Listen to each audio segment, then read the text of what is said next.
As a debut డైరెక్టర్గా ఒక cinema తీసినప్పుడు పొద్దున్న లేయంగానే సార్ చెప్పినప్పుడు ఆ రివ్యూస్ చూసుకున్నప్పుడు ఏం అర్థం కాలేదు ఓ సెకండ్. ఈవెన్ శ్రీరాములు 8:15 షోకి వెళ్ళే వరకు కూడా అది ఏంటి, ఎక్కడ తప్పు జరిగింది, ఏదైతే ఓట్స్ వాడారో రివ్యూస్లో అది కాదు కదా మన సినిమా. ఎంటర్టైన్మెంట్ కోసం తీసాం, ప్రాపర్ ఫెస్టివల్ ఏం చేసి తీసాం.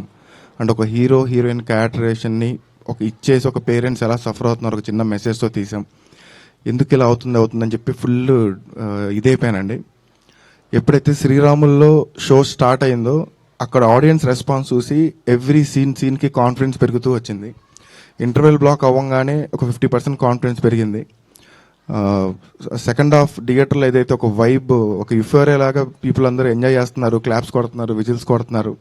అండ్ ఏదైతే ఫాదర్ ఎమోషన్ ఉందో ఆ ఫాదర్ ఎమోషన్ వచ్చేసరికి చాలామంది పిన్ డ్రాప్ సైలెన్స్గా ఫోన్లు పక్కన పెట్టి సినిమా చూడడం చాలా రేర్ అండి.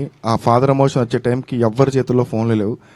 అండ్ నాకు తెలీదు ఇక్కడ ఏం జరుగుతుందో సినిమా రిలీజ్ అయ్యే ముందు, ఈ రివ్యూస్ అవన్నీ నాకు తెలీదు. బట్ ఒక సినిమా రివ్యూస్ని కాకుండా ఒక ఆడియన్స్ టాక్ మీద వెళ్తే ఏంటో అది కేరాంప్ అని నేను నమ్ముతున్నానండి.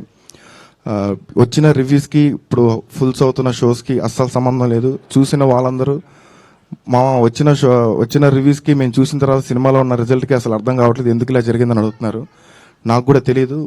ఇలాంటి ఒక డెబ్యూ డైరెక్టర్గా అడిగేది ఏంటంటే మేము మీడియా సపోర్టే. సో మీ సపోర్ట్ ఉంటుంది అనుకుంటున్నాను. థ్యాంక్ యూ సో మచ్ అండి.